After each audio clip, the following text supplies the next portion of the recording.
Hello everyone! Nung araw nga na to ay pumunta nga kami ng bayan ng Nabua. Pagkadating nga namin ay nag-aya nga kaagad si Zen dito sa Kid Zone. Sa baba pa lang kasi nito ay maririnig na nga yung music. Kaya naman itong si Zen ay naakit nga talagang pumasok dito. Kaya ayan, excited. Kaya umakyat na nga siya kaagad. Umaakyat pa nga lang kami dito sa hagdan ay tuwang-tuwa na nga siya dun sa mga nakikita niyang mga colors. At nauna pa talaga siyang umakyat sa akin. So bago nga makapasok dun sa loob, kailangan munang mag-register dito sa labas at magbayad. So ayan nga, nag-register na nga ako at binasulat nga lang siya yung pangalan ni Zen. Bali, regular rate nga yung binayaran ko dito kasi di nga sila naka-promo nung time na pagpunta namin. Good for 1 kids and free na din yung isang kasama. Sobrang excited na nga dyan ni Zen. Nagbabayad pa nga lang ako ay gustong gusto na nga kaagad pumasok sa loob. After ko nga mag-register at magbayad, heto nga at sinuotan ko na nga si Zen itong medyas. Di kasi allowed sa loob ang walang medyas. Kaya nagdala na nga talaga kami ng medyas bago kami pumunta dyan. Kung wala naman kayong dalang medyas, meron naman nga silang binibenta dito. Pagkapasok nga namin, ayan at naglaro na nga kaagad siya. Ang ganda nga ng ambience at ng mga amenities dito. Kaya madaming mapaglalaruan ng mga kids at sobrang mag-e-enjoy nga sila. Seesaw, may slide at ito pang parang inflatable na pwede nga silang mag-jump at mag-slide. Sinry nga ni Zen lahat ng paglalaruan dito kaya sobrang nag-enjoy talaga siya.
At isa pa sa kagandahan dito at meron nga din sila ditong mga learning materials, reading and drawing books for toddlers. At kung gustong mag-color, magsulat, meron nga din sila ditong crayons at pencils. At dito nga din sa area na to, nandito yung table and chair. Parang nasa toddler school lang yung setup. Kasi yung mga kids natin, pwede ditong magsulat, mag-color, mag-drawing at iba pa. Fuji ba? Nag-enjoy na ang mga kids, natuto pa sila. Kaya ayan, niyaya ko nga muna si Zen sa area na to. Sabi ko sa kanya, mag-color nga muna siya. So far, sinunod naman niya yung sinabi ko. Habang tinuturuan ko nga dyan si Zen, ay bigla ko ang naalala nung nagtuturo pa ako sa private school. Mga toddlers din kasi yung tinuturuan ko dati. Nakakatuwa nga din turuan yung mga toddlers kahit nga minsan makukulit sila. Pero malalambing yung lalapit sa akin at yayakap. Parang kagaya din nito ni Zen. Minsan makulit pero maya-maya at maglalambing na nga yun sa akin. Sobrang sarap lang sa feeling kasi ngayong toddler na nga din si Zen ay meron nga akong time para maturuan ko siya. Siguro kung nagpatuloy akong magturo sa school ay di ko nga mararanasan yung maturuan ko si Zen kasi ibang bata nga yung tuturuan ko. Kaya thankful talaga ako na madami nga yung time ko sa kanya. Kaya ngayong lagi pa kaming magkasama ay wala talaga akong sinasayang na oras. Syempre, pag dumating na yung time na mag-work na nga ako, baka maging limitado na nga lang din yung oras ko sa kanya. Kaya this time, sa kanya lang talaga ako nakafocus. Sinusulit ko talaga yung mga oras at araw na magkasama nga kaming dalawa. So ayan lang po, bigla ko lang naalala at na-share ko lang din sa inyo. Then, after that, bumalik nga ulit si Zen sa pagpe-play. Kaso, ilang minuto na nga lang din din yung time namin dyan. Ayaw pa nga niya lumabas ni Zen kasi magpi-play pa nga daw siya. Kaso di ko na nga siya pina-extend kasi alanganin na nga yung oras, babiyahe pa nga kami pa uwi. Nakikipaghilaan pa nga siya sa akin dyan kasi ayaw pa niya nga talagang lumabas. Sama talaga yung loob niya na uuwi na nga kami.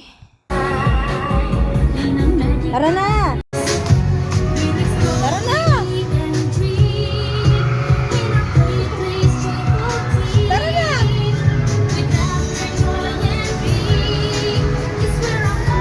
Tara na nga!